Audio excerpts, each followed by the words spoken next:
How's it going, guys? It's TacTixHD here, bringing episode 54 of my NHL 14 Hockey the Team Road to Glory series. First off, guys, I just want to say sorry for not having a Road to Glory episode out in a little over a week. Just busy with the other videos and stuff. But after this video is out, I think probably a day later, I should have a pack moving episode out. So hope that makes it up for you guys. And anyway, as you guys can see in this first game here, Darren Helm starts out scoring off with a breakaway, making it 1-0. He answers back there with Hossa, tying up at 1 apiece. And right there, guys, nice moves from Eriksson, gets by the goalie there, making it a 2-1 game. And then right here, beginning the third period, Duchesne's going to get by the defenders, find Taze out front, make it a 3-1 game. And then right here, late in the third period, he gets a really weird shot here from the sideboards, hits off our goalie's pads, and in, making it 3-2. Luckily, though, we were able to hold on to that win and earn a win in Division 2, as we're still trying to make that Division 1 promotion. Probably about halfway through right now. We're looking pretty good, so we do definitely have a shot at it.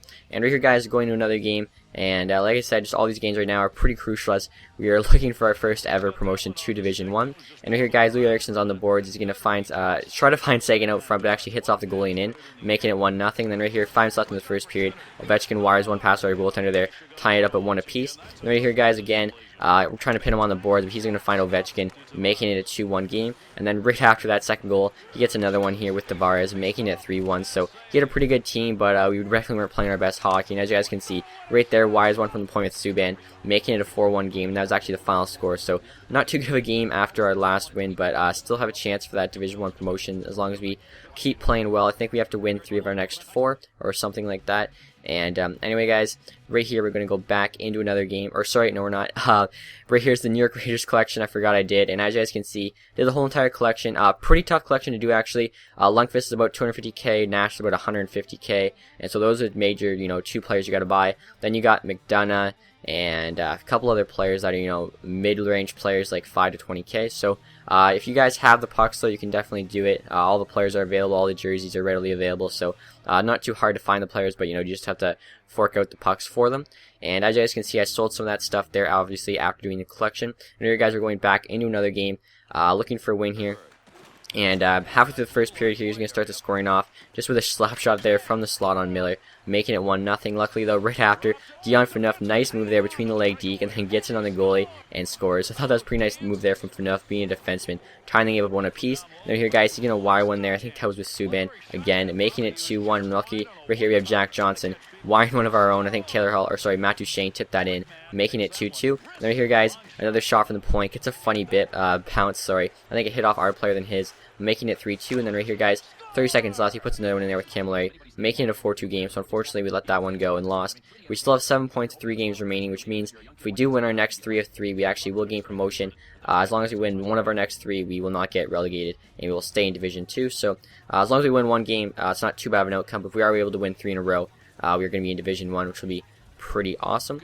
And as you guys can see, we're going to another game here. And beginning the first period, actually, Jack Johnson just takes the puck up, wires one top corner, making it 1-0. And he didn't quit after that. It was still in the 19th minute, so I was surprised and happy about that. Right there, off the faceoff, Victor Hedman wires another one, making it 2-0. Then right there, he gets a slap shot of his own.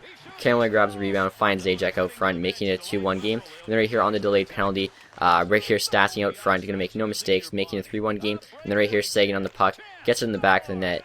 That was Jonathan Taze, making it 4-1. And then right here, guys, he answers back late in the third, making it 4-2. Luckily, we were able to hold on to that win, though, and make sure we gained that Division 2 hold. So now, worst case scenario, we stay in Division 2. Best case scenario, we are promoted to Division 1, but going to be pretty hard as we have to win 2 of our next 2. So anyway, guys, right here, we're playing against Captain Chronic, a team named Dusty Bender, looking for that first of 2 wins to get that Division 1 promotion.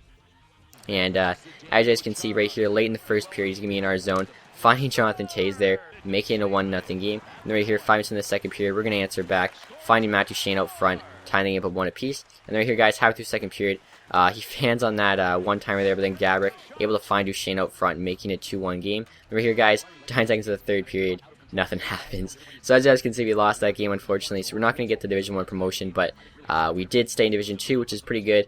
As at least gives us a chance to Division 1 opposed to going back to Division 3.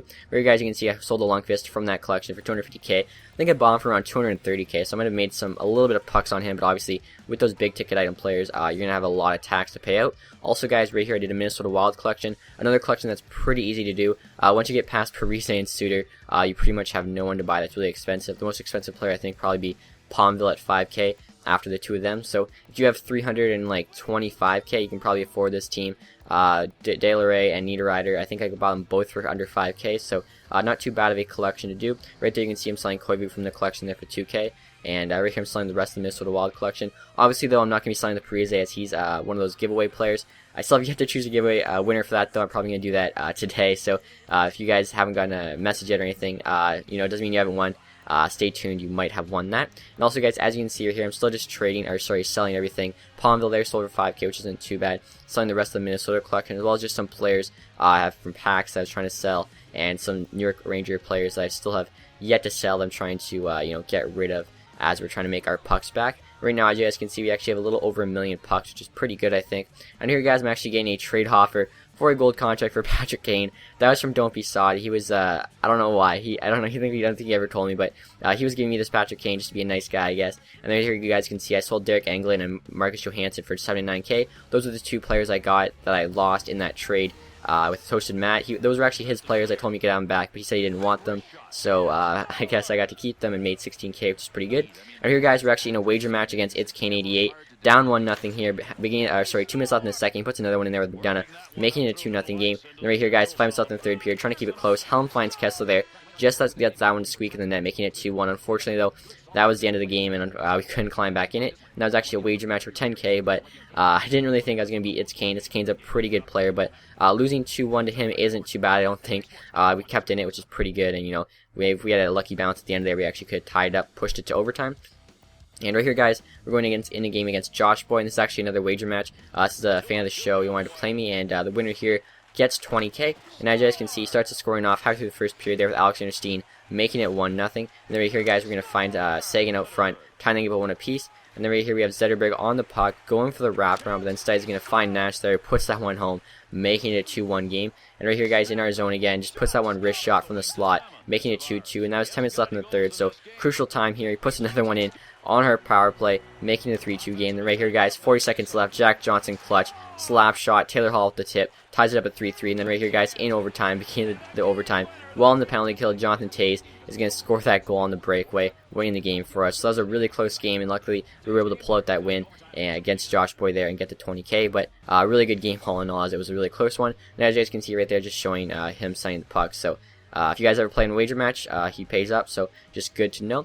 And here, guys, we're going to do a game against a New York Islanders fan here, and this is actually an Elite Cup playoff game. As we're in Division 2 now, we're in the Elite Cup. We qualify for the Elite Cup, I should say. And we're down 1-0 here, and luckily right here, Taylor Hall puts one on net. Toews finds that rebound with the backhand, making it a 1-1 game. In the beginning of the second period, guys, Kessler's going to find Zetterberg there, making it a 2-1 game, so we have a lead here. Try and hold on to this one, get this first win in the Elite Cup playoffs. Unfortunately, right there, he ties it up there with Kane, just squeaks under our goalie, tying it up at 2-2. And then right here, guys, halfway through the second period, Bieksa puts one on net there, making it a 3-2 game. And then right here, beginning of the third period, on our power play, we really have to work on our defense on our power play. We get scored on again, making it 4-2. Luckily, though, right here, Duchesne's going to get the puck, find Toews out front, making it a 4-3 game, trying to get back in this one. And then right here, 5 minutes left in the third period, he gets by our defenders. Really just bad play there on Millard, completely dekes him out, and we lost that one 5-3. Luckily, though, because it's the Elite Playoffs, you do have 2 chances at it.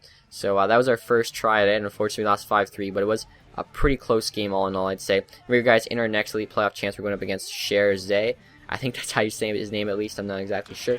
And as you guys can see, beginning of the first period here, we're going to feed Duchesne the puck on the boards. He's going to find Hall out front, making it a 1-0 game. And then 9 seconds of the first period there, takes a shot that we block. Unfortunately, he gets it back, puts it in there with Bonister, tying it at 1 apiece just before the first intermission. And then here, guys, he gets another goal on a breakaway, again on our power play, making it 2-1. Luckily, though, right here, our power play answers back. Hall finds Kessler, tying it up at 2 apiece. And then right here, guys, midway through the second period, really bad bounce there. We had both guys on our team having the puck. Somehow we'll lose it, and he's just there to put it in, making it 3-2. And then right there, guys, another puck just loose next to the net. He puts it in, making it 4-2. So a couple bad bounces there kind of led to that loss, but what are you going to do? You got to play better defensively, I think. And that was the end of this game. And as you guys can see, that's the end of this episode. So I hope you enjoyed it, guys. Make sure to stay tuned for NHL 14 regular episodes as well. Right there, we sold some more stuff from the Minnesota collection. Besides that, guys, thanks for watching. Have a nice day.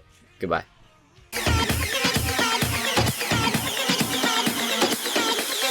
It's the kind of beat that go.